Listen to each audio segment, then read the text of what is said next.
बोलिए सदगुरुदेव की जय। सज्जनों एवं देवियों, जीव अपने साथ में 5 चीज लेकर के आता है। भागवत कार में कहा गया है, आयु कर्मम च वित्तम च विद्या निधन में च पच्चोतान्ये सृज्यन्ते गर्भस्थे दहिना।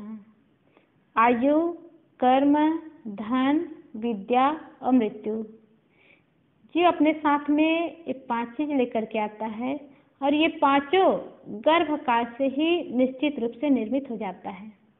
जीव अपने साथ आयु लेकर के आता है, तभी तो हम देखते हैं एक बच्चा माँ के गर्भ में आया और माँ के गर्भ से ही बाहर नहीं आया और उसकी छुट्टी हो जाती है।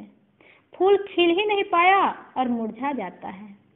कोई बच्चा माँ के गर्भ से बाहर आया, धरती को देख ही नहीं पाया, उनकी आंखें नहीं खुल पाई और उसकी छुट्टी हो जाती है। कोई 2 ही दिन रहता है, कोई 4 ही दिन रहता है, किसी की 2 साल की उम्र होती है, किसी की 4 साल की उम्र होती है, तो किसी की 40 साल की उम्र होती है, तो किसी की लंबी उम्र होती है। तो जीव अपने साथ आयु लेकर के आता है, इसीलिए किसी के उम्र को न एक क्षण बढ़ा सकते हैं और न एक क्षण घटा सकते हैं। जीव अपने साथ कर्म लेकर के आता है।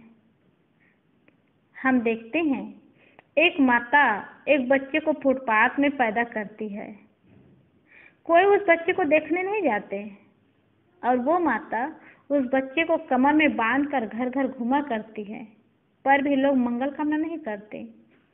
और दूसरा बच्चा अच्छे घर में जन्म लेकर के आता है तो घर के लोग, परिवार के लोग, गांव के लोग उस बच्चे को देखने जाते हैं, आशीर्वाद देते हैं, मंगल सोहर गाते हैं। कर्म ही तो है। एक बच्चा कसाई के घर में जन्म लेकर के आता है तो उस बच्चे के जन्म के खुशी में लोग जीव हत्या करते हैं, बकरा काटते हैं, मांसाहार करते हैं, शराब पान करते हैं। बच्चे के जन्म की खुशी से ही जीव हत्या शुरू हो जाता है और वही बच्चा बड़ा होता है तो पिताजी की उंगली पकड़ करके कसाई खाना जाता है और वो बच्चा भी जीव हत्या करना शुरू करता है। दूसरा बच्चा संस्कारी घर में जन्म लेकर के आता है तो उनके जन्म की खुशी में घर परिवार के लोग संत गुरुजनों को बुलाते हैं। बच्चा जन्म लेते ही संत गुरुजनों का दर्शन करता है।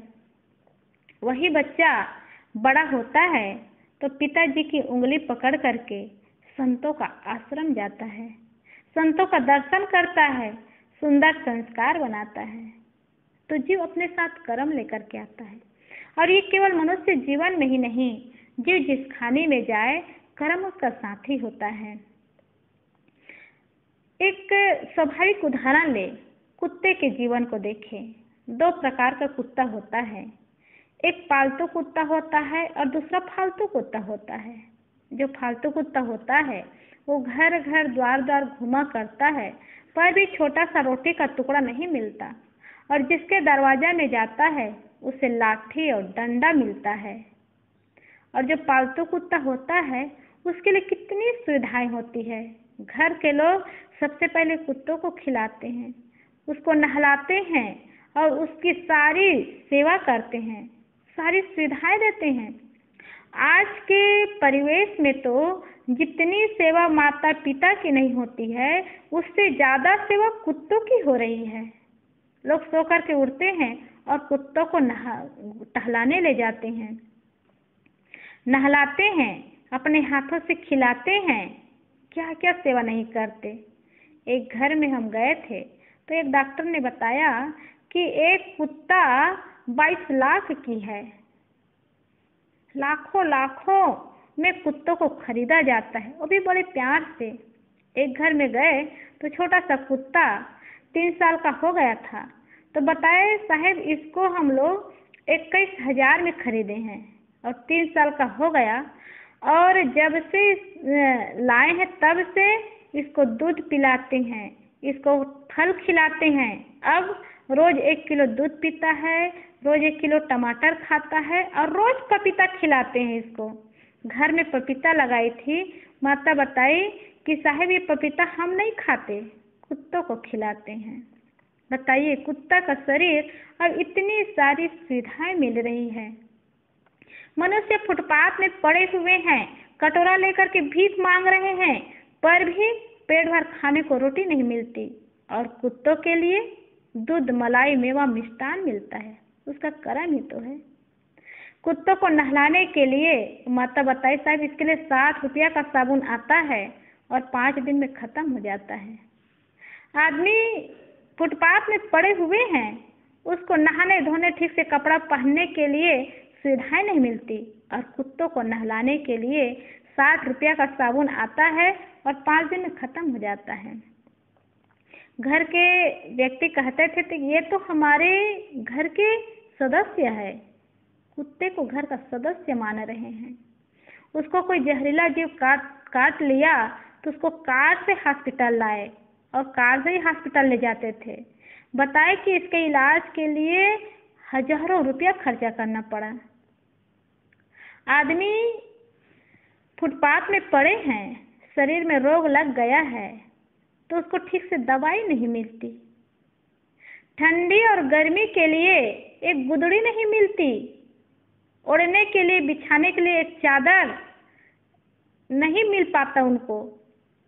और मनुष्य शरीर में आकर के सुविधाएं नहीं मिलती, जो सुविधाएं कुत्ते का शरीर पाकर के सारी सुविधाएं मिल रही है।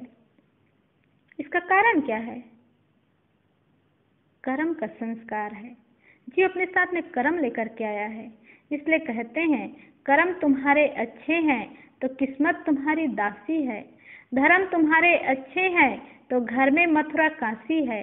कर्म धर्म दोनों अच्छे तो जीव बने अविनाशी है, और कर्म धर्म दोनों बिगड़े तो गले में यम की फांसी है। कर्म और धर्म बिगड़ जाता है तो जीव को कहाँ कहाँ भटकना नहीं पड़ता। चाहे जितनी सुविधाएं मिल जाए कुत्ते को, कुत्ते के जीवन में, लेकिन आखिर मिला तो कुत्ता का जीवन ही, क्योंकि मनुष्य जीवन में पहले आए रहे होंगे और जीवन की कीमत नहीं समझ पाए तो कुत्ता का जीवन मिला। लेकिन जो धर्म कर्म किए थे वो जरूर उनका साथ रहा, वो उनका साथ नहीं छोड़ा। तो जीव के साथ कर्म रहता है। जीव अपने साथ में धन को लेकर के आता है। देखते हैं, एक बच्चा गरीब घर में जन्म लेकर के आया, उनके घर के लोग उनके जन्म की खुशी में कुछ पैसा खर्चा नहीं कर पाते, बच्चे के खिलाने पिलाने के लिए कुछ सुविधा नहीं दे पाते। बच्चा का पैर ठीक से मजबूत नहीं बना रहता और वो बच्चा नौकरी के लिए दर दर भटकता रहता है और पसीना निकाल करके, मेहनत करके तब 2 वक्त की रोटी मुश्किल से कमा करके जीवन निर्वाह करता है। और एक बच्चा धनी घरानों में जन्म लेकर के आता है, बस जन्म लेकर के आया और वो उस घर का मालिक कहलाता है। किसी राजे महाराजे के यहाँ जन्म लेकर के आता है तो जन्म की खुशी में लोग कितने खुशी मनाते हैं, पूरी प्रजा खुशी मनाती है और पूरे लोग खुशी मनाते हैं कि अब नया युवराज आ गया। धन ही तो है, कर्म ही तो है जो अपने साथ में धन लेकर के आया, जो अपने साथ में विद्या लेकर के आता है। देखते हैं, स्कूल में टीचर सबको एक जैसे ही पढ़ाते हैं, लेकिन उसी ज्ञान को पाकर के एक विद्यार्थी बहुत आगे निकल जाता है और दूसरा विद्यार्थी उसी क्लास में रुक जाता है। आज के समय में 99% आना कोई आश्चर्य की बात नहीं है, इतना पढ़ाई करते हैं, लेकिन जिसकी बुद्धि इतनी कुंठित होती है उसको उस क्लास से निकलना ही कठिन हो जाता है। तो जीव अपने साथ विद्या लेकर के आता है और जीव अपने साथ मृत्यु लेकर के आता है। कहते हैं जब मृत्यु का समय आता है तो समय और स्थान निर्धारित होता है। जहाँ पर जिसकी मौत होनी होती है, जिस जगह होनी होती है, जिस समय होनी होती है, उसी समय में और उसी स्थान में उसकी मौत होती है।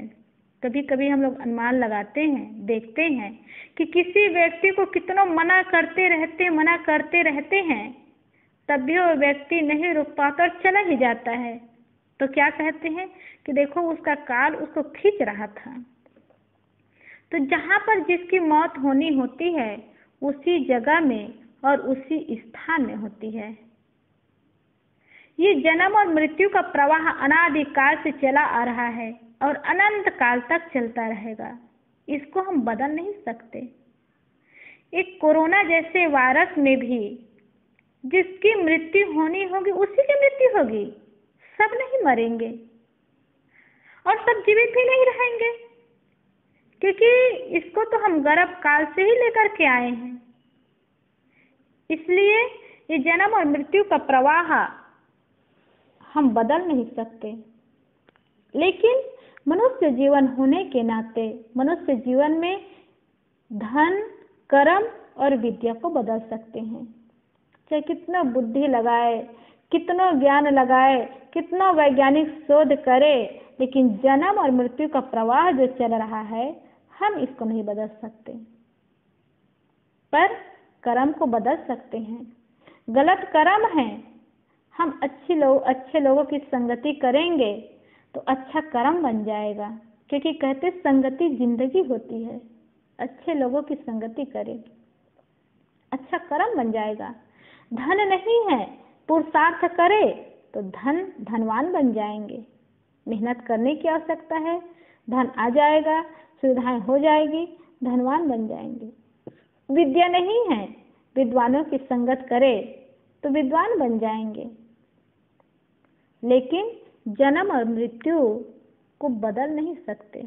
इसलिए ये मनुष्य जीवन इतना सुंदर जीवन होता है जिसको हम कर्म, धन, विद्या को बदल सकते हैं, और इतना होने के बाद भी जन्म और मृत्यु को नहीं बदल सकते। इसको स्वीकार करना ही पड़ता है। इसलिए सदगुरु कबीर ने कहा है, आए हैं सो जाएंगे राजा रंग फकीर। जिस संसार में आए हैं सबको जाना पड़ेगा, चाहे राजा हो, रंग हो, फकीर हो, लेकिन जाने में अंतर होता है। एक सिंहासन चढ़ी चला, एक बंधे जात जंजीर। एक सिंहासन में बैठ करके जाता है और दूसरा जंजीर में बंध करके जाता है। अर्थात एक संसार में आकर के बंधन बनाता है और दूसरा संसार में आकर के बंधनों को छुड़ा करके जाता है। इसलिए हमें सुंदर अवसर मिला है, सुंदर अवसर का लाभ उठाए।